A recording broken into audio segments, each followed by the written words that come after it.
If you're saving 10% of your income right now, you probably think you're doing great because financial advisors will tell you that's the gold standard and 10% is considered responsible and disciplined.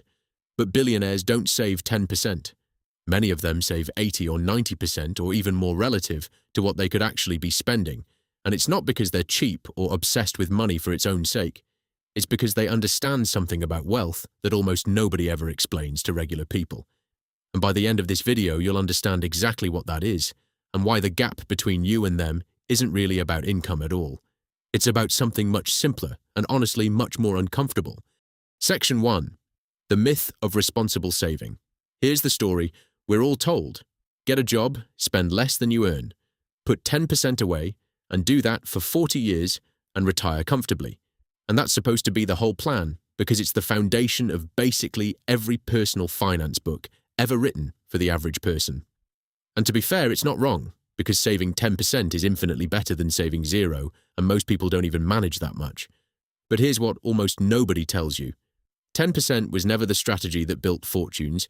It's the strategy that keeps people financially stable, and stable and wealthy are not the same thing at all.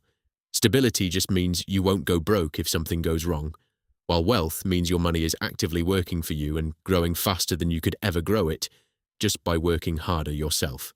Warren Buffett, one of the richest men who ever lived, still lives in the same house in Omaha that he bought back in 1958 for about $31,000, and he could buy 10,000 houses like that without blinking an eye. But he doesn't, and it's not because he can't afford a mansion. It's because the house was never the point for him. Mark Zuckerberg, in the early years of Facebook, famously drove a normal, unremarkable car while running a company worth billions on paper. And Sam Walton, the founder of Walmart, drove an old pickup truck until the day he died, despite being one of the richest men in America. And this pattern shows up again and again, because the people who actually build extreme wealth tend to live far below what their income would allow, especially in the years when that wealth is being built, and the lifestyle upgrade comes later, if it ever comes at all, and even then, it's usually smaller than you'd expect. Section 2. Why saving is the wrong word. Here's where most people misunderstand the whole concept, because when you save 10% of your paycheck, that money usually just goes into a savings account, or maybe a basic index fund, and it sits there growing slowly at maybe 4 or 5% a year if you're lucky. But when a billionaire saves 90% of what they could be spending, that money is almost never just sitting in a bank account. It's being redirected into equity in their own business, or into other companies, or into real assets that produce more money over time. The saving isn't the end goal, it's just the fuel, the raw material that gets poured straight into compounding. And that's the part that changes everything. Because for most people, saving is something you do after living your life, while for people who build serious wealth, spending is what you do after the money has already been put to work, which means the entire order is reversed. Let's say two people each earn $100,000 a year and person A spends $90,000 and saves $10,000, while person B lives like they earn $40,000 and takes the other $60,000 and actually invests it into a business or stocks or something that grows over time. After 1 year, the difference looks small, $10,000 versus $60,000. But after 10 years, with reasonable growth on that invested money, the gap isn't 6 times anymore. It starts looking like 10 or 15, or even 20 times larger, because person B's money has been compounding the entire time, while person A's money has mostly just been sitting there doing nothing. Section 3. The real math behind compounding. Let's slow down for a second and actually run the numbers, because this is where it gets concrete. Imagine you invest $5,000 a year, that's person A's habit, into something that returns an average of 8% annually, which is roughly what the stock market has historically returned over long periods. And after 20 years, that turns into roughly $240,000 total. Now, imagine you invest $25,000 a year instead, 5 times more, which is closer to what someone living far below their means could actually pull off. And after the same 20 years at the same 8% return, that becomes well over $1,200,000. Notice something important here. The input was 5 times bigger, but the output wasn't just 5 times bigger. It ended up far larger than that, because compounding stacked on top of the bigger number, and more money working for a longer time will always outpace less money working for the same amount of time. And this is really the entire secret hiding behind that statement, that billionaires save 90%, because it's not about discipline for its own sake. It's about maximizing how much capital gets the most time to compound, and time turns out to be the single most valuable asset in this entire equation, even more valuable than your income or which specific investment you choose. And the only way to give your money more time to compound is to simply not spend it in the first place. This is also why so many wealthy people start this habit shockingly early, not because they had access to better opportunities than you, but often because they simply decided years before they had real money that they were going to behave like someone who reinvests almost everything, long before that decision ever actually paid off. Section 4.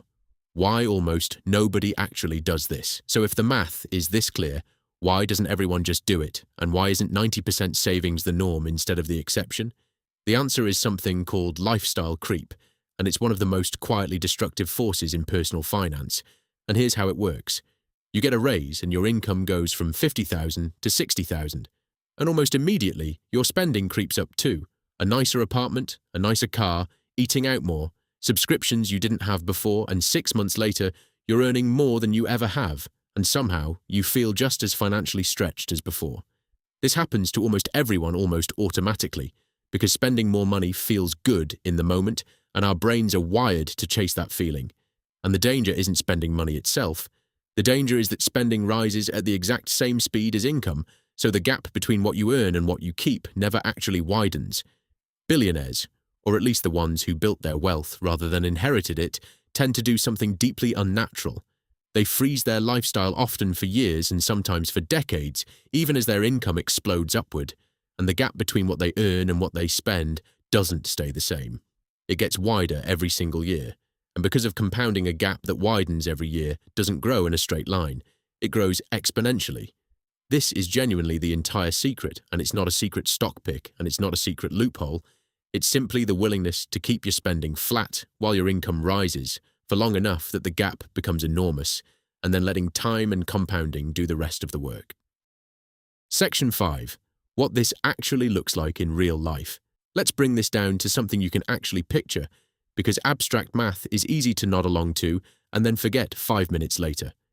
Picture someone making $70,000 a year, and the normal path looks like this. Rent that takes up a third of their income, a car payment, streaming subscriptions, eating out a few times a week, and the occasional vacation. Finance partly on a credit card, and at the end of the year, if they're disciplined, they've saved maybe $5,000 to $7,000. Now picture a second version of that same person, with the same income and the same job. They live in a smaller apartment than they could technically afford. They drive a car that's a few years old and fully paid off. They cook most of their meals, and they still go out and still travel and still have a life. But every choice has one quiet filter behind it.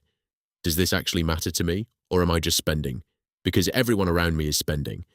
At the end of the year, this version of the person has put away $30,000 or maybe even $40,000, and almost all of it has gone straight into investments instead of a savings account collecting dust. Same income, same city, same opportunities mostly, and the only difference is the size of the gap between earning and spending and what happens to the money sitting inside that gap. And if you multiply that gap by 10 years or 20 years, you're not looking at two people with slightly different bank balances anymore. You're looking at two completely different financial lives. Section 6. The uncomfortable part nobody wants to hear. Here's the part of this video that's going to feel less motivational and more uncomfortable, but it's honestly the most important part. This isn't really a money strategy. It's a behavior strategy that happens to produce a financial result, because the actual hard part was never finding the right investment or earning more money. And almost anyone watching this could already today identify at least one or two expenses in their life that exist purely because of social pressure, and not because they actually make life meaningfully better. The billionaire habit of saving 90% isn't really about percentages at all. It's about being willing to look slightly poorer than you actually are for years, while quietly becoming much richer than you appear. And that's the exact opposite of what almost every signal in modern life pushes you toward, which is looking richer than you actually are, while quietly staying poorer than you appear. That's an uncomfortable trade to make, because almost nobody around you will notice or reward you for it. In the short term, nobody claps when you keep driving the same car for another 2 years, and nobody congratulates you for not upgrading your apartment. and the entire reward for this behavior shows up 10 or 15 or 20 years later, invisible the whole time you're doing it, and undeniable once it finally compounds into something real. You don't need $1 billion to use any of this, and you don't even need a high income. What you actually need is the gap, the space between what you earn and what you spend, and the discipline to let that gap widen every single year instead of closing it the moment your income goes up. 10% will keep you safe, but it will not make you wealthy. And the people who actually built extreme wealth weren't smarter about picking investments than everyone else. Most of the time, they were just willing to live well below what they could afford for long enough that time and compounding did almost all the rest of the work for them. So here's the real question this video should leave you with. Right now, today, is your gap widening or is it quietly closing every time your income goes up? Because that answer matters a lot more than any single investment you'll ever make.